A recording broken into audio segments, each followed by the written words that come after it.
We begin with breaking news out of Gaza, where the Israeli military has launched strikes against several targets. The operation follows days of tension after the arrest of a senior Palestinian leader of the group Islamic Jihad. Yumna Al-Sayed joins us live now from Gaza. I believe she's on the phone. Yumna, what more can you tell us about this attack? Yes, Emily. So basically, the Israeli strikes on the Gaza Strip in different locations just started suddenly. Really, we know that we're in the middle of, tensions and threats and warning messages between the Palestinian side and the Israeli side. But we also know that there are strong mediations going on. And suddenly, Israeli strikes take place in actually different locations at the same time. There was a targeting in Palestine Tower in one of the residential, it's a residential building, in one of the residential apartments in that tower. It was targeted with a missile, and at the same time, there was a targeting in the northern part of the strip and in the southern part of the strip. Until now, we know that 2 people have died and other numbers have been injured. They have all arrived to Shifa.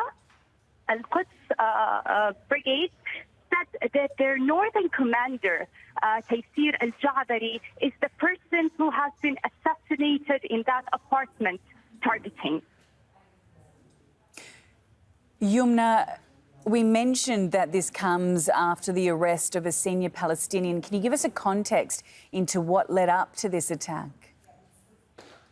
True.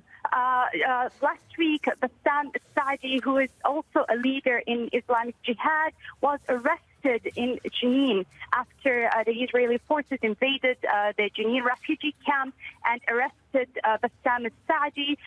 He was injured, as they said, and we've seen pictures of him. Islamic Jihad, since that time, has been asking for the immediate release of Bassam Saadi, but there was no response from the Israeli side until we know that the Israeli court said that they have extended his detention for another 8 days to complete his interrogation.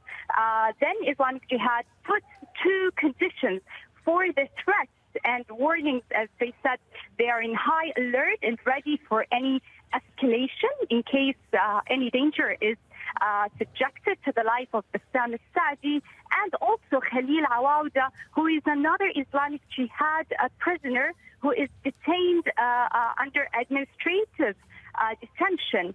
He has been on hunger strike for over 146 days now, and his condition is severely dangerous. Islamic Jihad has put these 2 conditions as the conditions for the quietness and calmness to return between the Gaza fighting groups and Israel. We've seen the developing of the events where the Israeli side forced a closure on the Israeli cities in the southern that are adjacent to the Gaza Strip. There is a curfew there. People are not allowed to come in or out. The borders of the Gaza Strip, Kerem Abu Salim, and Erez checkpoint have been completely closed for 4 days now in a row, not allowing people, not allowing goods or any materials to enter the Gaza Strip.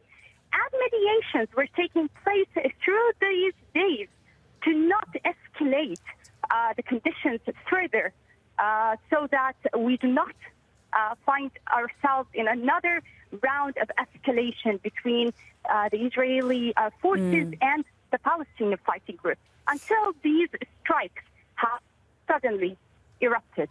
Yumna, we've been looking at some pictures of people on the ground there, clearly angry and distressed. What's the mood like? What has the mood been like over the last couple of days, and what's it like at the moment in Gaza?